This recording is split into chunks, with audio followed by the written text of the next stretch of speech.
Hola a todos, bienvenidos, bienvenidas de nuevo al canal de Maten2 y estamos aquí en ajedrez a través de la historia. Hoy vamos a seguir con un poquito de historia que llevábamos un tiempo sin verla. Vamos a recordar un poco lo que había pasado en el último capítulo. Se había organizado en Londres en 1851 el primer gran torneo internacional con maestros de todas partes. Ese torneo lo ganó Adolf Anderssen, dejando a Howard de Stoughton, que se creía el mejor campeón, el mejor jugador de ajedrez de Europa, del mundo, un poquito tocado. Había estado organizado y se quedó ahí con bastantes excusas, queriendo una revancha con Anderssen que nunca se llegó a producir. Total que Stoughton se quedó ya un poco fastidiado, mientras que Anderssen todo lo contrario, se volvió a su Alemania natal a disfrutar de ese título oficioso de campeón mundial, el mejor jugador de ajedrez, y jugó bellísimas partidas que hemos podido ver. Si no las habéis visto, os recomiendo buscar los vídeos de la inmortal, la siempre viva, la combinación desconocida, grandísimas partidas de Anderssen. Sin embargo, ambos dos, que podían todavía disputarse ser el mejor campeón jugador de ajedrez de Europa, no sabían lo que se avecinaba, puesto que había nacido y estaba a punto de llegar a Europa una leyenda viva del ajedrez, un niño prodigio del que vamos a aprender muchísimas cosas. Estoy hablando de ningún otro que de Paul Morphy, la leyenda americana y el primer campeonísimo de ajedrez. Esto es la cúspide del ajedrez romántico y el primer ajedrecista, digamos, serio, ¿verdad? Que vamos a ver. Vamos allá al vídeo a descubrir todo sobre la vida de Paul Morphy. Uno de los más célebres ajedrecistas de todos los tiempos, Paul Charles Morphy, nació el 22 de junio de 1837 en Nueva Orleans, en el estado de Luisiana. Esto lo convierte en el primer ajedrecista americano del que vamos a hablar en esta serie, pero ya os aviso de que no sea el último. Nace en una familia bien, ¿no? Su padre, que tenía la nacionalidad española, trabaja de procurador y legislador en las cortes del estado de Luisiana. Y su madre pues provenía de una adinerada familia criolla, con lo cual tenía una familia pues bien, donde había un ambiente pues digamos más cortesano, muy cultural desde luego, donde lo que se hacía por las tardes en familia pues era escuchar música y jugar al ajedrez. Y precisamente por ello de ahí surgen bastantes de las primeras leyendas que desde ya muy pequeños surgen alrededor de la figura de Paul Morphy. Así que, como este vídeo es para contaros las leyendas de su vida, vamos con la primera de todas. Siendo Paul Morphy muy pequeño, apenas un niño, solían su padre y su tío pues sentarse en el salón de casa a jugar partidas de ajedrez. Y el niño pues se quedaba ahí al lado, sentado, mirando en silencio. En una de estas jugaron su padre y su tío una partida muy larga, que al final decidieron dejarla en empate. Y de pronto habló el pequeño Morphy y le dijo a su tío: «Deberías haber ganado esa partida». Ahí, pues obviamente los dos adultos se rieron de la ocurrencia del niño, como mira qué gracioso el niño lo que dice, pero no le tomaron nada en serio. Entonces Paul Morphy cogió y él mismo puso las piezas, colocó la posición en el tablero y le explicó a su tío la secuencia de pasos que tenía que dar para haber ganado la partida. Esto les dejó completamente sorprendidos, ya que nadie en ningún momento le había enseñado al pequeño Paul las reglas del ajedrez. Él solito ahí, quedándose, observándoles y mirando, no solo había deducido las reglas del ajedrez, sino que pues había descubierto una posición ganadora. A partir de ese momento empezaron a animarle y a jugar con él, y no solo con él, sino que le apuntaron pues a los diversos clubes de ajedrez de la ciudad. Y en muy poco tiempo Paul Morphy se convirtió en uno de los mejores jugadores de Nueva Orleans, siendo apenas un niño. Precisamente otra de las leyendas que circulan sobre el Morphy niño ocurre en 1946, teniendo el pequeño Morphy apenas 9 años. En estas pasó que el famosísimo general Winfield Scott, en su camino hacia la guerra contra México que tenía Estados Unidos, pues pasó y se paró un día en la ciudad de Nueva Orleans. Y gran aficionado al ajedrez, Winfield Scott solía pedir a la gente local que dijera: «Tráiganme al mejor ajedrecista que tengáis en la ciudad, que quiero jugar contra él». Así que eso hizo la gente de Nueva Orleans y le llevaron apenas al pequeño Morphy de apenas 9 años. Esto ofendió muchísimo al general, diciendo: «¿Pero de qué vais? Que yo soy el famoso general Winston Scott, ¿qué hacéis trayéndome a un niño? ¿Me queréis ofender? ¿De qué vais? Yo que estoy dando la vida por vosotros». Bueno, Pues la gente insistió en plan, pero juega contra él, que es muy bueno el niño. Bueno, el general no se lo tomó en serio, jugó una partida y el pequeño Paul Morphy le reventó, le ganó muchísimo. Esto ofendió muchísimo al general y dijo, oh, es que estaba sorprendido, no me lo estaba tomando en serio porque era un niño. Vamos a jugar otra, que esta sí que la ganó. Bueno, pues la segunda partida con el general jugando completamente en serio, el pequeño Paul Morphy le volvió a destrozar, le reventó. Y eso el general, orgulloso como era, no se lo tomó nada pero que nada bien. Así que se ofendió muchísimo, se fue y nunca más volvió a pasar por Nueva Orleans. Desde luego al general no le sentó nada bien, pero la leyenda del niño crecía y se le daba mejor y mejor cada vez el ajedrez. Más adelante pasó por Nueva Orleans también el famoso maestro húngaro Johann Löwenthal, que si os acordáis del vídeo anterior estaba de refugiado en Estados Unidos tras haber perdido en la revolución que tuvo lugar en su Hungría natal. Bueno, este era uno de los grandísimos maestros europeos, ¿verdad? Había participado con buen resultado en el torneo de 1851 de Londres. Y bueno, al pasar por Nueva Orleans, pues también pensó que le estaban gastando una broma cuando le trajeron a un niño muy pequeño para jugar contra él. Sin embargo, él, que tenía un carácter mucho más deportivo y mucho más afable que el general Scott, pues simplemente con actitud paternalista le dio unas palmaditas, le acarició la cabeza al pequeño niño y le dijo, bueno, pues vamos a jugar contra este niño que pues será el hijo de algún ricachón de aquí. Y empezó a jugar sin prestar mucha atención y empezaron a subírsele las cejas del asombro según Morphy iba moviendo las piezas y sobre todo durante la primera y la segunda partida que jugaron, donde no pudo hacer absolutamente nada. Uno de los grandísimos mejores maestros europeos derrotado por un niño estadounidense. En la tercera partida que jugaron consiguió únicamente ahí Löwenthal unas tablas. En 3 partidas solo consiguió unas tablas, uno de los mejores ajedrecistas que había vivos. Obviamente Löwenthal se quedó muy impresionado, animó al niño a seguir jugando y a ir a Europa para batirse contra los mejores. Después Löwenthal volvió a Europa y estuvo hablando con el resto de maestros europeos diciendo, un niño, Paul Morphy, que me ganó 3 veces. La gente no se lo creía, decía, pero ¿cómo te va a haber ganado un niño? Eso no es posible, nos estás intentando timar. Sin embargo, eso es completamente cierto, aunque lo catalogue de leyenda, porque está completamente registrado. 3 partidas, solo unas tablas, el pequeño Morphy con menos de 10 años. Sin embargo, el pequeño Paul Morphy no pudo seguir el consejo de Löwenthal y dedicarse al ajedrez, dado que su padre, ya he hablado de él, era español y con una mentalidad bastante retrógrada no lo permitió. Para él, alguien que se dedica a jugar al ajedrez es como alguien que se dedica a jugar al póker. Eso es de tahúres, de gente de mal vivir, de baja estofa y su hijo, alguien de buena cuna, no puede dedicarse a jugar al ajedrez por dinero. No, eso es impensable. Su hijo tenía que ser abogado. Así que a los 13 años de edad a su hijo le prohibió el ajedrez. Le dijo, si quieres jugar solo los domingos, que es para descansar, y el resto del tiempo te dedicas a estudiar. No existía en ese entonces, ya lo sabemos, esa figura del ajedrecista profesional, así que su padre decidió que su hijo era mejor que tuviese una buena carrera como abogado. Así que le puso a estudiar. Sin embargo, Paul Morphy era brillante en todo a lo que se dedicaba y en la escuela, en la universidad, sacó buenísimas notas, adelantó muchísimos cursos y se sacó la carrera de abogacía en muy poco tiempo. Se dice hasta que era capaz de recitar de memoria el Código Civil del estado de Luisiana. El caso es que consiguió el título de abogado a los 20 años y en el estado de Luisiana, como él bien mismo sabía porque conocía las leyes, la edad mínima para dedicarse a la abogacía eran los 21 años. Así que tenía ahí un año sabático con muchas cosas por hacer y sin poder hacer absolutamente nada.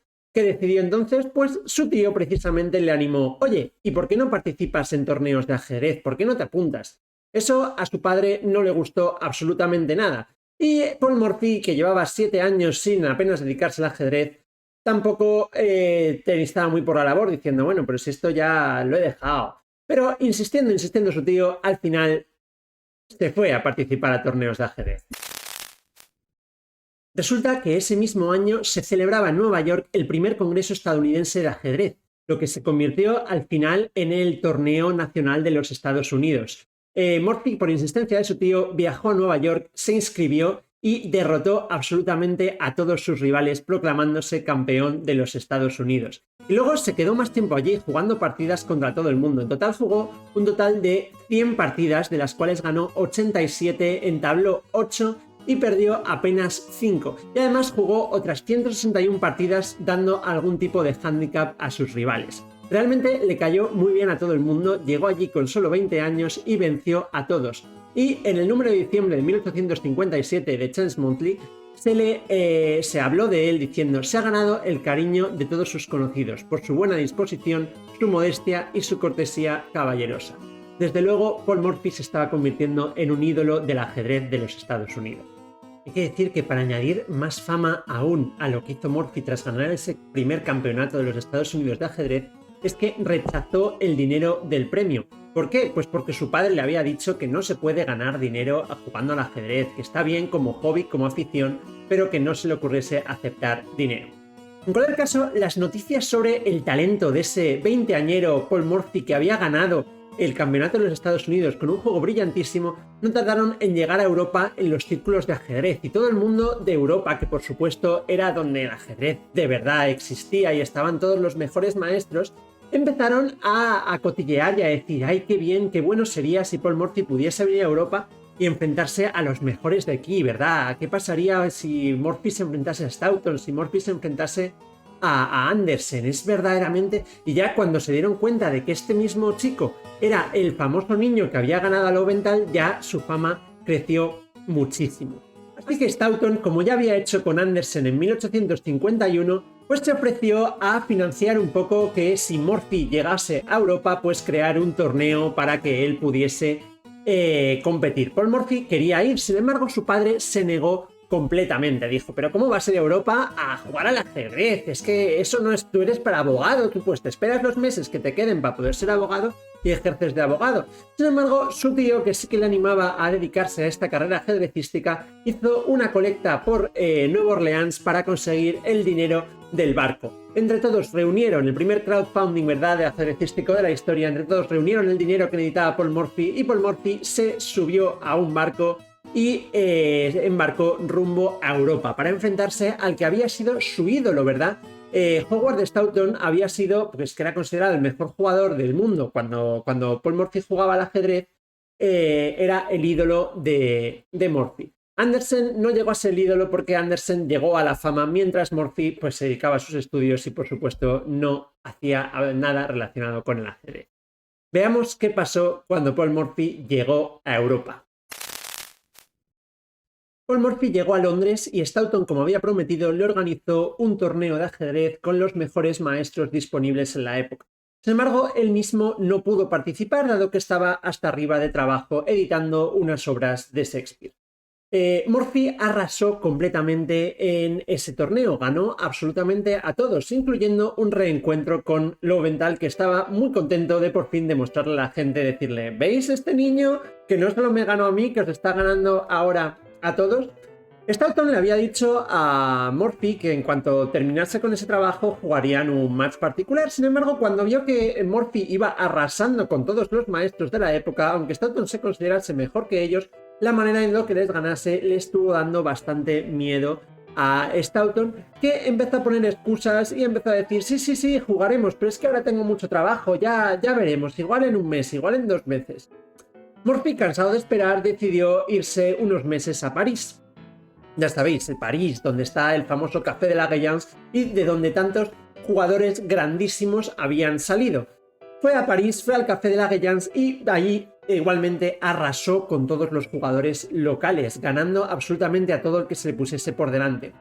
Es entonces cuando todos los ajedrecistas europeos quisieron ver un enfrentamiento entre este nuevo maestro que les ganaba a todos, Paul Morphy, y el otro gran maestro que les ganaba también a todos, Adolf Andersen. Y intentaron convencer a Andersen de que pues cogiese un viaje de su Alemania natal, donde vivía, hasta París para enfrentarse a Morphy. Andersen en principio pues no quiso, porque Jan apenas jugaba al ajedrez, le sacaba de su rutina. Sin embargo, como cuando le ofrecieron muchísimo dinero, pues dijo Andersen: bueno, pues iremos para allá. Llegó Andersen a París y se organizó ese encuentro entre Morphy y Andersen. Sin embargo, no tuvo ninguna buena suerte Morphy, ya que para su primera partida agarró una gripe intestinal que le dejó en la cama. Sin embargo, dijo, yo juego, y él postrado en la cama y con Andersen al lado jugaron la primera de las partidas. El resto de partidas, ya con un Morphy un poco más recuperado, se jugaron en un tablero en una mesa normal. Sin embargo, se podía ver a Morphy completamente demacrado. Sin embargo, eso no influyó en el resultado. De las 11 partidas que jugaron, Morphy ganó 7 partidas, Andersen únicamente ganó 2, quedando las otras 2 en tablas. Andersen puso excusas diciendo, bueno, es que yo apenas ya no juego y además estoy cansado con el viaje. Excusas pobres comparadas con el virus intestinal que tenía Paul Morphy. Sin embargo, con mucha deportividad, Andersen confesó que Paul Morphy había sido el rival más fuerte al que se había enfrentado jamás. Tras haber ganado a Andersen, pues toda Europa y básicamente todo el mundo proclamaron oficiosamente a Morphy el campeón mundial. Se hizo muy famoso, aristócratas europeos de todas partes, incluidos de Rusia, iban a visitarle. Fue recibido en Buckingham Palace cuando volvió a Londres, esperando contra Stoughton, ya que Morphy lo que quería, le importaba poco que toda la nobleza europea le quisiese estar con él, verle y jugar contra él, y aclamándole como campeón mundial. Lo que de verdad quería Morphy era jugar contra Stoughton, pero Stoughton ya estaba completamente muerto de miedo. Había ganado a Andersen, pero vamos, le había destrozado. Andersen que le había ganado él mismo. Así que Stoughton únicamente puso excusa, y cuando Paul Morphy cumplió o iba a cumplir los 21 años, comprendió que Stoughton no iba a querer jugar contra él y cogió el barco devolviéndole a su país natal, los Estados Unidos. Allí fue recibido como un héroe, dado que las noticias habían llegado hasta allí de cómo Paul Morphy, un estadounidense por primera vez en la historia, había arrasado con todos los campeones ajedrecísticos europeos. Y así, como tal, como un héroe y un campeón, fue recibido desde Nueva York, donde desembarcó, hasta su Nueva Orleans natal, donde decidió por fin dedicarse a la abogacía. En estas llegamos al año 1859 y un Morphy con 22 años, establecido ya en la abogacía en Nueva Orleans, anuncia que no va a volver a jugar al ajedrez competitivamente, al menos. A la vez, esto viene condicionado muy posiblemente porque no hay rivales a su altura, no hay nadie a quien no pueda enfrentarse sin destrozarle completamente, sin ofrecerle mínimo 2 peones de ventaja. En cualquier caso, Morphy tiene claro que se quiere centrar en la abogacía y lo que quiere es abrir su propia consulta, su propio bufete de abogados. Sin embargo, no tiene mucha suerte en esto porque, como todos sabéis, en el año 1861 estalla la Guerra Civil Norteamericana. Morphy, ya lo sabéis, vivía en Nueva Orleans, estado de Luisiana, que es uno de los estados sureños que están en la parte confederada. Y aquí tenemos 2 versiones de la historia. Una dice que efectivamente Morphy combatió o estuvo presente en el ejército confederado, ¿verdad? Sirviendo como parte del personal de uno de los generales. Sin embargo, que le declararon inútil y por eso desapareció. Y hay otra versión que dice que, pues que Morphy no estaba de acuerdo con la secesión e intentó huir antes de unirse a las filas confederadas. En cualquier caso, durante la Guerra Civil Norteamericana, Morphy estuvo exiliado y no estuvo viviendo en Nueva Orleans, sino que en el año 1862 estuvo viviendo en La Habana, en Cuba. En 1863 estuvo en París y en 1864 se volvió a La Habana, en Cuba. Una vez ya en 1865 y terminada la guerra, Paul Morphy volvió a Nueva Orleans y ya por fin dijo, ahora sí que sí, voy a montar mi bufete de abogados, mi propia consulta de abogados. Sin embargo, no tuvo ninguna clase de éxito profesional. La gente no le tomaba en serio como abogado. Para la gente, Morphy era el campeón del mundo de ajedrez y los que se pasaban por su consulta, ninguno quería hablar de derecho ni hacerle ninguna consulta legal, todos querían hablar de ajedrez. Esto fue un grandísimo fracaso profesional que afectó bastante a Morphy, que culpaba al ajedrez de su fracaso profesional. Por suerte, como venía de una familia rica, pues pudo simplemente dejar su negocio y dedicarse a vivir de las rentas, como tantos otros ricos. Sin embargo, se fue aislando, se culpaba al ajedrez de todo su fracaso profesional. Para él no dejaba de ser más que un hobby y no entendía por qué la gente se lo tomaba tan en serio. Y se arrepentía muchísimo de haber sido a Europa y de haber jugado al ajedrez en Estados Unidos, dándole la razón a su padre. echaba la culpa. Dice, si no hubiese estado haciendo esas tonterías con ese juego, ahora la gente me tomaría en serio y podría ser un respetado y prestigioso abogado. Y sin embargo, la gente me llama campeón de ajedrez. Qué humillación que era para él. Todo esto, con el aislamiento que tenía, fue adquiriendo pues bastantes trastornos psiquiátricos, un montón de pensamientos obsesivos, y tuvo una serie de episodios, pues bueno, le intentaron ingresar, aunque al final él demostró que estaba cuerdo, salía a la calle gritando y esa clase de cosas. Finalmente, completamente aislado, odiando al ajedrez hasta el punto que no toleraba que nadie hablase del ajedrez en su presencia, en el año 1884, y con la joven edad de los 47 años, Paul Morphy murió en su bañera de un accidente cerebrovascular, un derrame cerebral. Y bueno, esta es la historia, la vida e historia de Paul Morphy, que solo jugó al ajedrez profesionalmente durante unos pocos meses, y sin embargo es considerado por muchos maestros, incluso actuales, de las mayores figuras de la historia del ajedrez. El propio Bobby Fischer dice que Paul Morphy, si jugase actualmente, bueno, actualmente para los tiempos de Bobby Fischer, necesitaría unos meses para ponerse al tanto de la nueva teoría ajedrecística y volvería a ganar. Es admirado, jugaba con muchísima precisión. Su estilo era muy agresivo, le encantaban las partidas abiertas, pero a la vez muy preciso. Es el máximo exponente del ajedrez romántico. Jugaba además muy rápido. Ya sabéis que en esa época aún no existía el reloj de ajedrez y las partidas duraban pues hasta que se pusiera el sol. Y mientras que otros jugadores, por ejemplo Andersen, podían tardar 8 horas en jugar una partida entera, Morphy apenas gastaba 1 hora en hacer sus movimientos enteros. Le encantaban las combinaciones y tenía además muchísima precisión. Tenía una intuición natural, dado que no había estudiado muchísimo ajedrez. Desde luego, el juego de Morphy era increíble, y es por eso que en los próximos vídeos quiero mostraros algunas de las mejores partidas de Paul Morphy, y sé que las vais a disfrutar. Y hasta aquí el vídeo de hoy. Era todo historia y de la vida de Paul Morphy, muchísimas leyendas, espero que las hayáis disfrutado. Desde luego es uno de los ajedrecistas más reconocidos y prestigiosos de la época y de toda la historia.